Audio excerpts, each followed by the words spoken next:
Poetry is a form of literature that uses aesthetic and rhythmic qualities of language, such as phonaesthetics, sound symbolism, and metre, to evoke meanings in addition to, or in place of, the prosaic ostensible meaning. Poetry has a long history, dating back to the Sumerian Epic of Gilgamesh. Early poems evolved from folk songs such as the Chinese Shijing, or from a need to retell oral epics, as with the Sanskrit Vedas, Zoroastrian Gathas, and the Homeric epics, the Iliad and the Odyssey. Ancient attempts to define poetry, such as Aristotle's Poetics, focused on the uses of speech in rhetoric, drama, song and comedy. Later attempts concentrated on features such as repetition, verse form and rhyme, and emphasized the aesthetics which distinguish poetry from more objectively informative, prosaic forms of writing. From the mid-20th century, poetry has sometimes been more generally regarded as a fundamental creative act employing language. Poetry uses forms and conventions to suggest differential interpretation to words, or to evoke emotive responses. Devices such as assonance, alliteration, onomatopoeia and rhythm are sometimes used to achieve musical or incantatory effects. The use of ambiguity, symbolism, irony and other stylistic elements of poetic diction often leaves a poem open to multiple interpretations. Similarly, figures of speech such as metaphor, simile and metonymy create a resonance between otherwise disparate images, a layering of meanings, forming connections previously not perceived. Kindred forms of resonance may exist between individual verses, in the patterns of rhyme or rhythm. Some poetry types are specific to particular cultures and genres and respond to characteristics of the language in which the poet writes. Readers accustomed to identifying poetry with Dante, Goethe,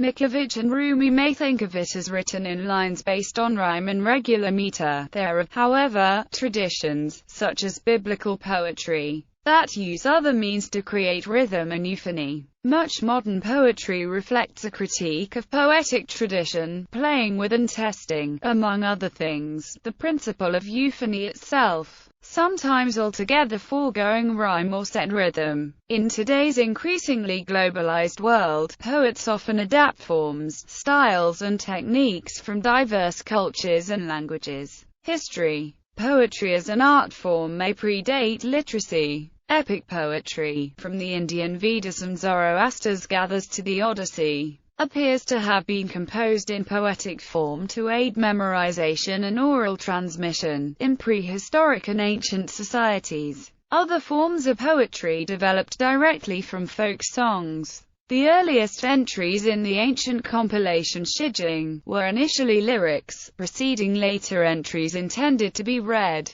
The oldest surviving epic poem is the Epic of Gilgamesh, from the 3rd millennium BC in Sumer, which was written in cuneiform script on clay tablets and, later, papyrus. A tablet dating to c. 2000 BC describes an annual rite in which the king symbolically married and mated with the goddess Inanna to ensure fertility and prosperity, and is considered the world's oldest love poem. Other ancient epic poetry includes the Greek epics Iliad and Odyssey, the old Iranian books the Gatha Avestar and Yashna, the Roman national epic, Virgil's Aeneid, and the Indian epics Ramayana and Mahabharata. The efforts of ancient thinkers to determine what makes poetry distinctive as a form, and what distinguishes good poetry from bad, resulted in poetics, the study of the aesthetics of poetry. Some ancient poetic traditions, such as, contextually, classical Chinese poetry in the case of the Shijing, which records the development of poetic canons with ritual and aesthetic importance. More recently,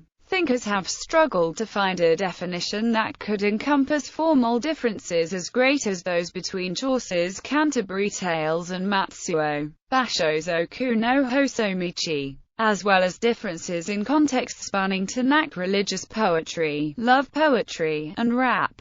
Western traditions. Classical thinkers employed classification as a way to define and assess the quality of poetry. Notably, the existing fragments of Aristotle's Poetics describe three genres of poetry: the epic, the comic, and the tragic, and develop rules to distinguish the highest quality poetry in each genre, based on the underlying purposes of the genre. Later aestheticians identified three major genres: epic poetry, lyric poetry, and dramatic poetry, treating comedy and tragedy as subgenres of dramatic poetry. Aristotle's work was influential throughout the Middle East during the Islamic Golden Age, as well as in Europe during the Renaissance. Later poets and aestheticians often distinguished poetry from, and defined it in opposition to prose, which was generally understood as writing with a proclivity to logical explication and a linear narrative structure. This does not imply that poetry is illogical or lacks narration, but rather that poetry is an attempt to render the beautiful or sublime without the burden of engaging the logical or narrative thought process.